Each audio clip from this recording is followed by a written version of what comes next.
Hey everybody, welcome back to the second video. In this video, we're going to show a mistake that so many people make, and more people make it than don't make it, and you'll be able to find it everywhere once you start noticing. Once you know what to look for, you'll see it everywhere, which really will help you to compete with your competition. Let's go back to what I was speaking about before as far as Nike and the images that they were showing there and speaking to their customer. The problem we want to talk about today is solving problems. People don't like to solve problems for some reason.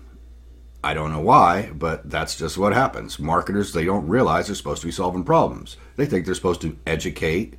They think they're supposed to make pretty pictures.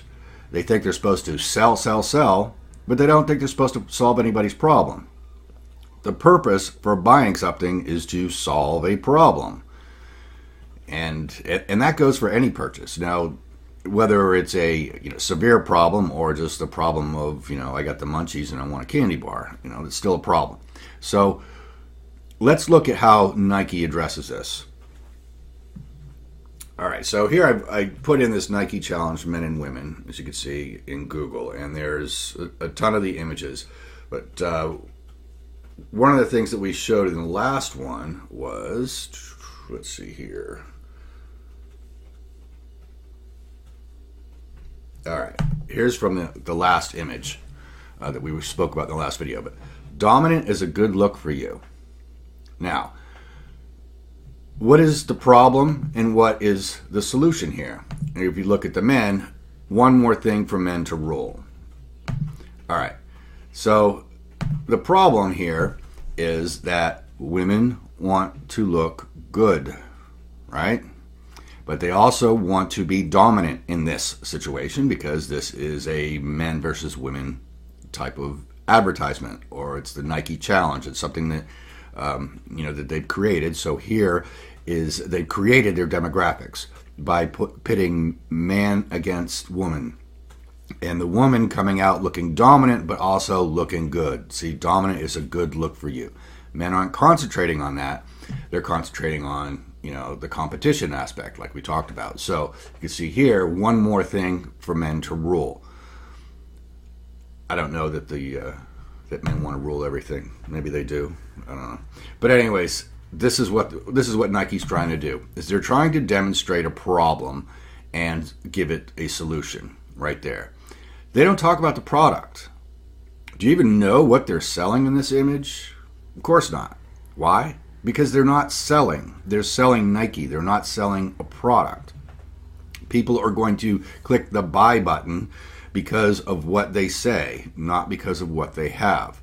And you need to do that the same in your advertising, in your promotion, in your imagery, in your text. Find problems and create solutions. Let's take a look on Amazon at products that everybody knows, just to give you an example. Okay, let's take a look at just how common these problems are and how common people are not trying to solve problems. So we're gonna do this random, okay? So bear with me, but I'm gonna do this random so that you'll see that it's everywhere. All right, so let's pick a very saturated dead product. All right, here's my old fallback, Garcinia cambogia. All right, now let's go make sure we narrow this down, and we're gonna pick one at random. But I'm kind of looking for one thing. If this is your listing, sorry, you lose. What I'm looking for is I just want a product that stands out like this. All right, let's just use this one. This is yours, sorry. Okay. Now, when this person created this listing, they probably spent some money on getting these really nice 3D renderings done. And they get in here and they're looking at their listing and go, wow, yeah, look, nice and shiny. But from a buyer's point of view, they're bored to tears. All right. First of all, let's not even talk about any of the copy. Let's just talk about the imagery here. Now, if I wanted to sell this product, maximum strength weight loss formula. That's their big, that's their big thing here, right? Maximum strength natural weight loss supplement, yada yada yada. New and improved. What's that tell me? New and improved. Does that mean that when you used to make it, it sucked? So what is going on here? What's going to try to get me to buy this? Well, they haven't solved any problems for me. It does say that it's a weight loss supplement, but it doesn't solve any problems for me. These images don't make me want to click on them. There's nothing here to get me engaged, right? I need to be engaged. If you don't get me engaged and get me active on this page, I'm just going to keep on scrolling. And I'll find your competition who's going to probably try to sell me, because you're not going to.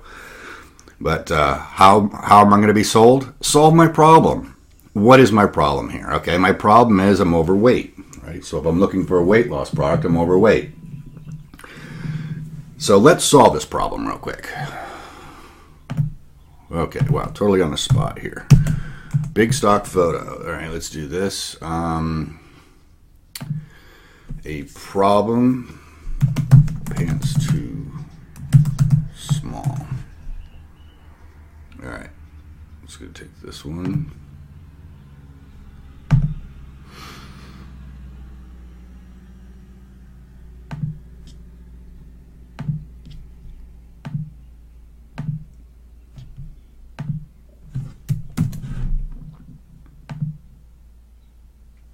All right, now keep in mind here, we're not looking for artwork here, and I'm not looking to make something that can be used in any listing or anything like that. This is going to be really bad, but it's just to stress a point. And what I want to show you here is how we can use an image to solve a problem. So let's do this. All right, line, make it stand out so that you can see what I'm doing here.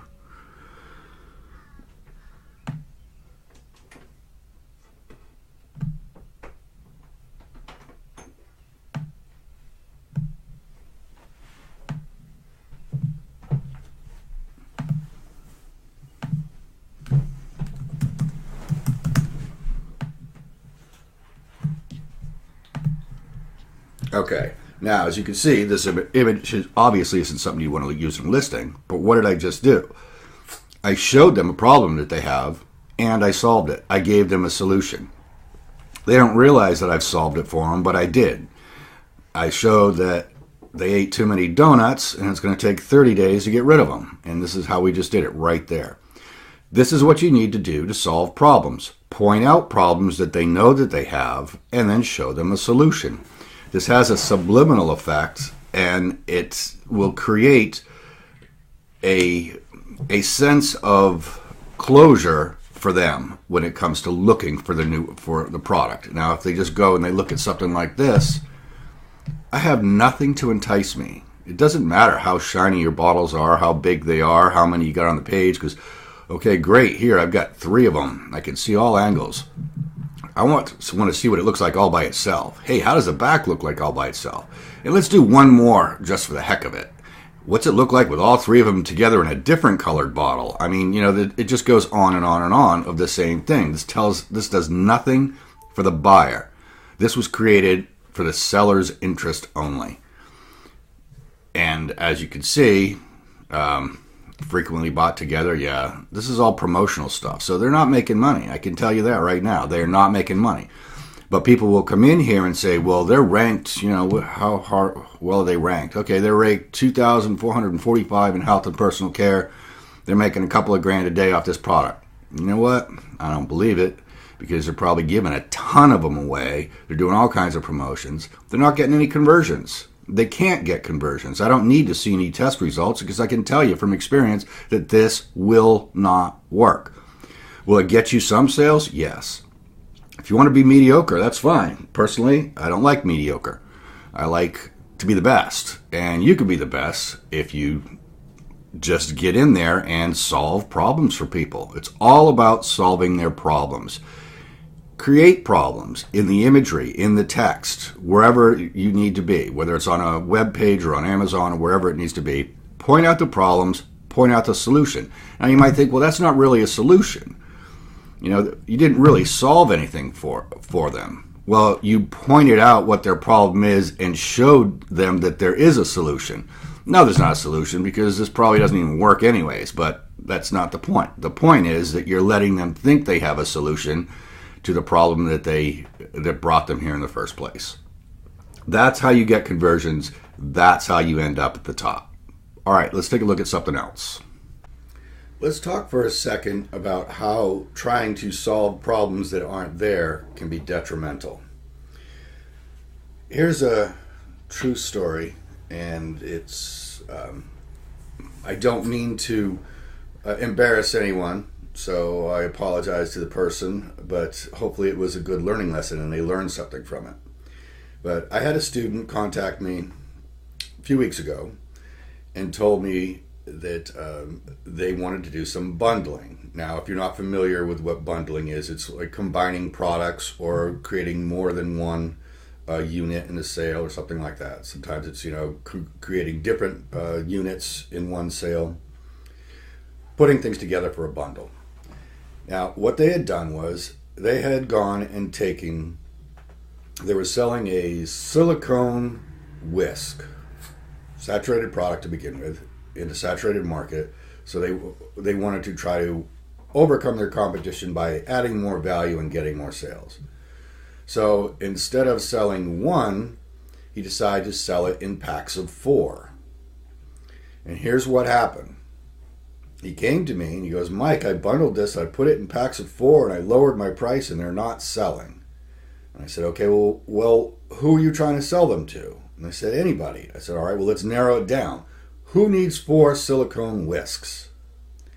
He goes, "Well, you could have one for your house, and then like if you have a cabin and, some friends." It's like, so you've taken your demographic, narrowed it down to somebody who wants a cheap silicone whisk, but doesn't just want one for themselves. They have to have a cabin where they can take an extra one to, and they got to have 2 friends that also want cheap whisks. Now that is a seriously narrowed down demographic. Nobody wants 4 whisks.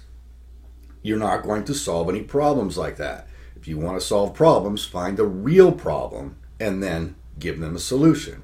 Just bundling things together doesn't solve a problem for anybody but yourself. So giving more away for less is not value, and it's not creating any reason to buy. It's just more for less. And more is not always a good thing. 1 whisk is probably enough. Maybe bundle it with, a whisk holder or something. I don't know. But don't try to bundle it with 3 more whisks and expect people to buy it, because it's just not going to happen. All right. Let's take a look at one more thing. All right, let's take a look at how we can use problem solving in marketing in a real world experience. Now, I've got to do this in such a way that I'm not picking on anybody. So, all right, let's say you have a product that you're trying to capture more of the market, and you are looking for new customers, and you're in the beauty niche, all right? And let's see, you sell, I gotta make up something and then just pick a listing. Purple polka dot face cream. All right, yeah, I didn't even come up with a face cream. Let's try if we do this.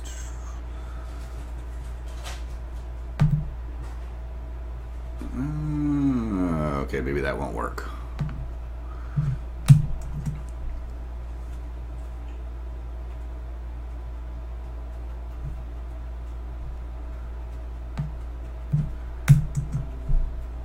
Purple face cream. There we go. We finally found something. I'm just going to pick something. All right, so let's say that you're selling face cream, and you're obviously gearing more towards women than you are men, right? Well, let's say your sales are okay, but you want them to be better, and the holiday season's coming up, and you want to get some of the holiday sales.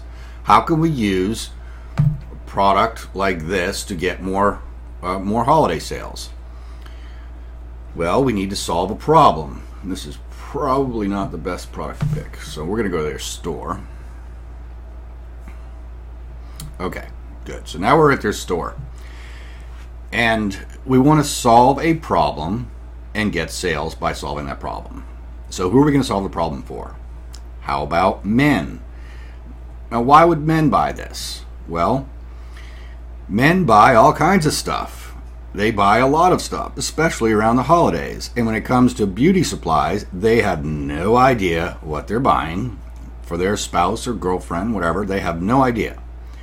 They're not going to go through like a woman would and look at the different labels and look at the different products and know the brands and know all the intricacies of the beauty market the way a man would. They're going to know a lot more, right? So men are going to approach this completely differently. Let's say that you sell all these different products and you want to appeal to men and get men to buy them for their spouse. How can you solve a problem for them? Well, since we know that they don't react the same way to advertising, and we know that they're not going to be shopping around and buying, this and that, bundling it together, creating a package of a complete kit, all right, complete beauty makeover kit or complete facial sun care kit, whatever. If it is complete and kit, men buy it because they can give that to a spouse and they think they did a good job. Then the woman says, "Oh, thank you, very nice," and goes on a shelf and never used. But that's not the point. You don't care if they use it, right? You just want them to buy it. So solve the problem for men by looking at how men react. And you can do the same thing with age groups. Any product, whether it's a different age group, you can appeal to different people. So if you're selling toys, you don't want to appeal to a 5-year-old because a 5-year-old's not getting online and shopping, but grandma is, right? So appeal to grandma. Solve a problem for grandma. What are the things that are important to her when she's buying? What's going to make her decide to buy? Same thing if you're selling beauty supplies. You put it together and solve a problem for men so that they will buy. So now when you're advertising your complete beauty care kit and you're running ads on Amazon and a man sees it and he goes and he just bought $212 worth of face cream for his wife and you got a big sale. So problem solving in marketing is going to be one of your most powerful tools. I can't stress it enough, and you'll see that people just don't do it.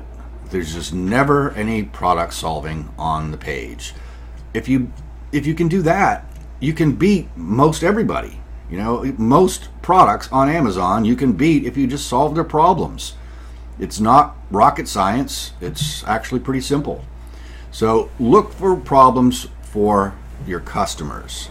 Solve them in your images. Solve them in your offers. Solve them in how you bundle your products. Just remember, don't educate. All right? Don't educate your customer. Your customer does not need to be educated by you. Your customer needs to have their problem solved. So putting in, 85% this and new and improved and yada, yada, yada, they don't care. What they care about is having their problem solved. All right, well, that's it for this video, and we will see you in the next one. One more big mistake coming up. And this final one is the one that pretty much everybody worries about. And even the big dogs, they have this problem often too, but the ones that control it are the ones that really make the difference. And you know what?